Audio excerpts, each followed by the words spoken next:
Welcome to Madison City Channel's Know Your Candidate interviews, co-sponsored by the League of Women Voters of Dane County. I'm your interviewer, Shel Gross, and I would like to introduce Rick Rose, who is running for State Assembly in District 48. As we begin, I'd like you to give an opening statement as to your educational, vocational, and civic experience, which qualifies you for this office and why you are running for State Assembly. Yeah, thank you so much. And first of all, Shel, thank you for your time. And also thank you for the League of Women Voters. I know it's opportunities like this that you guys specialize in, and it's really important that our voters be informed.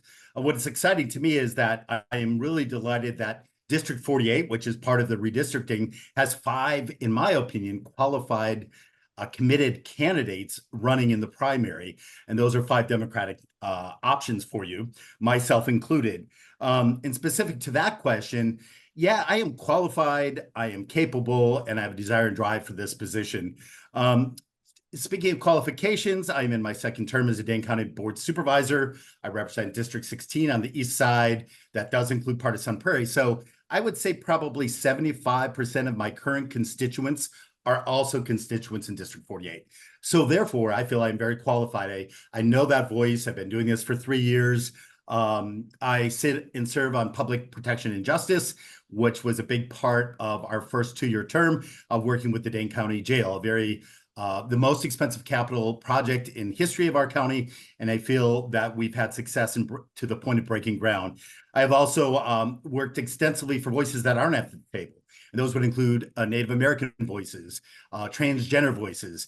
In other words, State Assembly is also lacking some of those voices. And so it is my job, even though I present myself as a cisgendered white male who identifies queer, I feel that I also represent the voices that aren't presently at the table.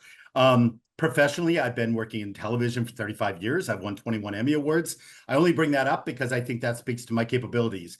When you're recognized for doing what you do well, like an Emmy Award, I know that my work resonates, and I know it's responded to. I will perform with compassion, I'll perform with passion, and I will bring everything to the table. So that leads us to desire and drive. I'm not going anywhere. I love the East Side. I love Sun Prairie. I love what's the new District 48. And I am here and committed to serve. And this is a critical time. It's a new district. We'll see how that plays out at the state capitol. And I want to be a part of that. Lastly, I think living in Burke, I understand annexation, which this whole area, District 48, is going to be a part of, being absorbed, if you will, by greater communities like the city of Sun Prairie, the city of Madison. And I think what stands out from my experience, I've been doing that work here as a resident of Burke, unlike being a resident of the city of Sun Prairie, which I think most of my qualified competitors are. Thanks, Chell. Is there any process you believe the Wisconsin legislature should put in place now for redistricting after the next national census? Yeah, I mean, I think, this was a long journey to get this point of redistricting.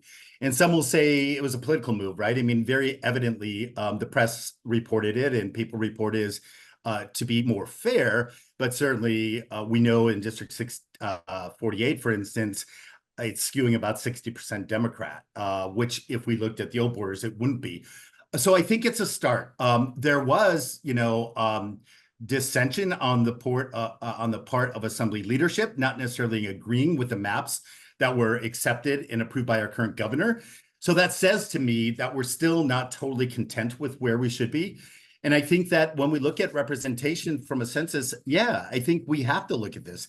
I think we in general, we have to look at sustainability, and we have to be flexible, and we have to be adaptive to that which we're doing, whether that's representation by people in government or the actual matters we take on. They change. Climate control 5 years ago was not climate control of 50 years ago, nor is it climate control of tomorrow.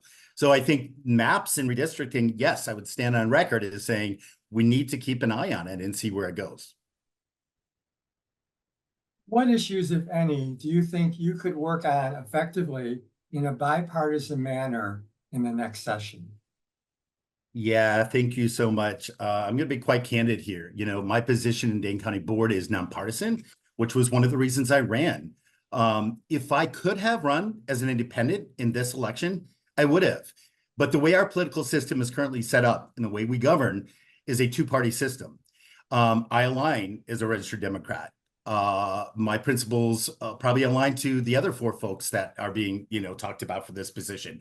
I don't think there's a differential there. I think we're all pretty much on the same plate.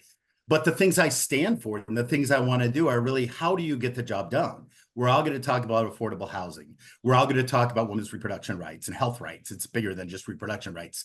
But the difference is getting the job done. And I really appreciate this question, Shell, because it is about being bipartisan. It is about being nonpartisan. I do know that the way the current legislature works, I wasn't going to run, partly also because being a Democrat, we have no say in the introduction of bills or resolutions. We may be able to second something if we have a good relationship with a Republican partner, but at this point, it doesn't happen. But in talking to many people that are party leaders in the Democrat Party and government officials who have been doing this a long time, they feel we will have traction and we can have a voice.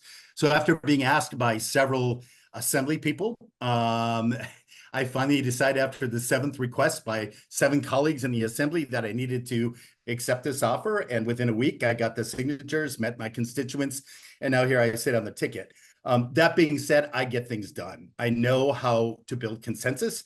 This is not about compromise. It's not about you guys get this and we gals get this. It's about how can we leave that room maybe not totally happy with the decision, but being able to live with the decision. And we know we did the right thing for our citizens. So when you really stop and you listen to what people want and you are fair in your representation of that voice, I don't think you can go wrong coming from an honest point. So I think that's what I do bring to the table. I mentioned my Emmy Awards earlier. Because of that, I've been able to judge many Emmy panels. And you can only imagine the subjectivity of voting for one actor over another in a daytime Emmy category, for instance. And I've been able to lead these on an international, national level that I've been the head of a judging panel where we can't leave the room until a decision's made. And I will tell you, decisions are made and things do happen. And I'm able to bring that to the table in a bipartisan situation. Also, I was raised as a Republican, the northern part of the state. So my family still identifies as Republican. So I get it. I love my family and I love how they feel about things too. Thank you. What role, if any, do you think the legislature should have in addressing conditions in Wisconsin state prisons? Hot subject. Was that all? I'm sorry, I cut you off. Was that it? We have to take a role. When you look at state government, it's constitutional. So let me point out another reason I'm doing this. So often, even with jail and reform that, as I mentioned earlier, sitting on the Public Protection Justice for Dane County, which represents 500,000 people. My district's 15,000, but we have a voice for the entire community. So I already have that experience of voting the voice of 500,000 people and what they care about. That is something also I think I bring to the table that my colleagues don't. And I think what's important here is, sitting through untold meetings and countless hours and listening to people that are abolitionists or people that are reformists or people that feel we need more beds in Dane County Jail. I bring that experience and those conversations having sat on PP&J for 3 years. And when I see what's happening in one pond and I see that it's taken so long to this to come forward and then it starts to roll, almost similar to the Me Too movement that happened on a national level. And look at where we sit with that Me Too movement now. We did take action and we did make changes, but still even maybe 5-6 years into that movement, there's still work to be done. Women are still making 80 cents to $1. These are systemic issues that we have to dig deep into. So I think one thing I've learned as a Dane County official making resolutions is understanding the roles we have and understanding the roles state has. There are a lot of things I wanted to do that I can only signify through a resolution to the state because the state holds the Constitution. So I'm excited, if I've done this work in Dane County, I'm excited to step in and dig deep in the systemic changes that need to happen in our prison system. The residents of our prisons need to be respected. We should not have lost lives a couple of weeks ago, and we need to step on our constitutional promises to make some changes there immediately. What role do you think the state legislature has in ensuring successful outcomes for all students, including those with disabilities? Wow, that's one of my key tenets is strong schools. And strong schools is everything from the Sun Prairie School Board to the Madison, public schools. I'm really watching what Joe is doing as our new superintendent. He comes in as a somewhat of mixed race, and he brings both those voices to the table. He's got a big job ahead of him. Millions of dollars he has to have decided upon in building a consensus with parents and teachers and students. And I think that all of those voices I mentioned, whether it's administration, whether it's teachers, whether it's students, whether it's parents, they all need a place at the table. And I think sometimes we are making decisions for our youth that our youth are bright enough to make decisions on. It sounds strange, but it's not so strange. Whether you're a parent or not, we know that even with ways 16-year-olds approach their wonder of sex or their approach to other things in their life is way more advanced than it's ever been. So if we can understand that they're already playing these games that I can't even touch, or using a smartphone that I don't even know how to use, or having sexual exploration that we didn't touch until we were adults, they sure as hell belong at the table to make some decisions about how we educate them. And I think diversity is everything. I look at the system of education in Singapore. This is a young country. It's not 200 some years old as us. But when it came in, the new prime minister really looked at it. And a quote I love is, investment in our teachers is an investment in the future of a nation. And look at the work they do. They have a playbook that they follow. And all those participants I mentioned have to be on the same page, wanting the same outcomes. We have to, first of all, build that consensus, back up. And then second of all, they put their attention on teachers. The teachers that were educated 20 years ago that may still be in the system are maybe not up to speed with new conditions. And we have to make sure that all teachers are treated properly, their voices are heard, so they can bring something to the table. And then lastly, I am tired of teachers being parents. I'm tired of the expectation that teachers may have to carry guns in classrooms. Those are both not acceptable. They are not parents. They need parent communication, and one-on-one parent-teacher conferences that I had when I was a kid that are still in effect today. No, we've got to change that system.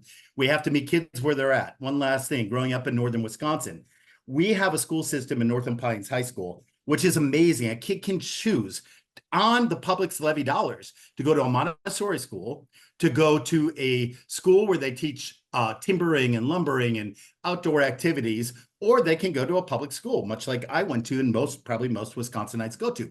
We need those choices. People learn at different levels, and we need to meet that diversity in the way we educate, including people that have learning challenges or diverse ways of thinking. One last thing, I look at UW Whitewater. They looked at autism, and they built an entire department that was catered to kids living with autism that can be successful in game, in gamification or in technology. And that's a big growing field here in the Madison District 48 region. So as you can see, I'm very passionate about education. I think I have some very powerful things to bring to the table. Are there any steps you believe the legislature should take to further address mental health and substance abuse disorders? I'm glad you asked me that. We look at Dane County Board as subject matter professionals. There's 37 of us. It's a large body, like it will be at the state. And I think based on your passions and your life experiences, you become subject matters, right? Like if you want to ask me how to do a TV ad, I'd be happy to help you, but that's something we're probably not going to address in the legislature. But what you have addressed is substance abuse and mental health. And I will tell you, I have become that subject matter expert, and I will continue that at a state level. The work I'm doing in Dane County with the opioid settlement dollars is not just Dane County isolated. I work with the Department of Health. Yesterday, on my day off on a Sunday, I talked to a dear friend who works in substance abuse for the Department of Health and works on Medicare and Medicaid issues. We have ongoing conversations. She happens to be a fellow resident in District 48. I've known her for 35 years. We go back to our college days. This is someone I can trust and listen to. And we need to know that we aren't just creating these decisions for Dane County. Our governor 2 years ago, or in the last budget season, made it the year of mental health. And we're still suffering. I am a big advocate for our Surgeon General in the United States saying we need to put warnings on social media devices right now saying this content can be triggering. Come on. It's been far too long before we started to look at the harmful effects of social media. I'm not here to ban social media. I was on TikTok last night. I have no problem. I learn. But we have to really be more conscientious and more moving more swiftly toward these resolutions. One last thing about substance abuse. So there was $800,000 that was allotted by the county executive's office that was going to be used on billboards for fentanyl. Now, I said subject matter as an advertising executive. I'm like, we know fentanyl. We can do that for free. We hear it on the news. We just have to educate kids in our school system. We don't need billboards saying fentanyl will kill you. We know that. There's not a person listening to this interview that knows fentanyl is harmful. So what we did is we took those dollars and converted them into a subcommittee with voices of living and lived experience.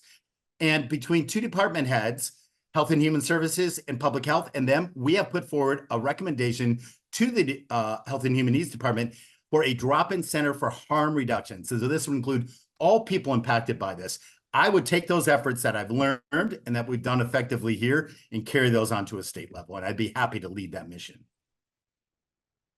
What other priorities do you have for your term in office?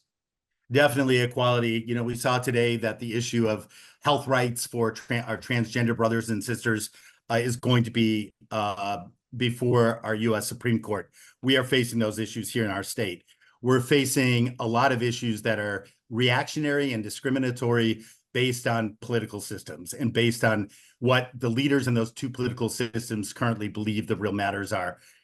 We need to listen to people with lived experience. I'm proud to say that Dane County was one of the first counties to do a trans sanctuary, and I was the author of that. I worked with communities across the United States to see how they were doing it, and I worked with colleagues to make sure this was done effectively. So immediately, you know, those protections that were once rights and protections that are now taken away, this includes women's health reproduction rights. Kamala Harris was speaking to this the other day, that it's not just taking away clinics where you can, have an abortion performed if it's something you feel is right for your body, but those are places that are allowing women to get pap smears and allowing women mammograms. Those are now cut off. When we close those things, we're furthering the harm of our fellow women in this community. And so those are two hot buttons for me. These rights that we once have known and had for 30 or 40 years as a developing nation, backsliding. No, not right. So very passionate about that. Those are things I would jump into right away. And work is already being done. I would love to join my colleagues like Melissa Ratcliffe or Alex Jors. Lastly, gun control. We did see a Supreme Court ruling on the U.S. level as well. We need a red law in Wisconsin. Supreme Court is favoritive, and they've restored, the rights for courts to take guns out of people's hands. I was involved in the gun buyback program with our sheriff's department. We spent $50,000 and we got 600 guns back. People can argue that, was that effective or not? Well, it's 600 guns less on the street. That may be getting into the wrong hands. So yes, those are issues that I believe very strongly in, Shell, and all of those listening. Finally, what would you like to say to the viewing audience as we complete this interview? Well, thank you so much. I want to reiterate again how wonderful it is to have 5 qualified and committed candidates running for the Democratic side, and one Republican running as well for District 48. I think it's important with the new redistricting. We circled around and talked about it earlier, Shell. This is a work in progress, and I think it's really important that there are voices and people have decisions in this new district. I would be honored to be the first assembly person representing this new district. And I think that's what I want folks to take away from our time together today, Shell, is that while we all share similar passions, me and my, other Democrats running, it comes down to getting things done efficiently and effectively and building consensus, not compromise, as I said. In my 2 terms as Dane County Board Supervisor, I want to say that I was a sponsor or co-sponsor of 250 pieces of legislation. Nothing that I'm have a tally board for. I just last night looked it up and I'm like, wow, I have been involved in 250 pieces of legislation in 3 years. And of those, 248 have become laws that we are living in Dane County. So I know that even though this is nonpartisan and the position I'd be taking on is, partisan, I know the way I operate. And one of my key tenets is also better government. And better government means listening to the people. There's a quote that I love from the Pope, our current Pope, that basically says, you shouldn't be an elected official if you can't lead with love and you can't listen to people. And I often see on the assembly floor that I speak subjectively and objectively. I am fiduciarily responsible. I have all those T's and I's crossed and dotted. I know the responsibilities we have.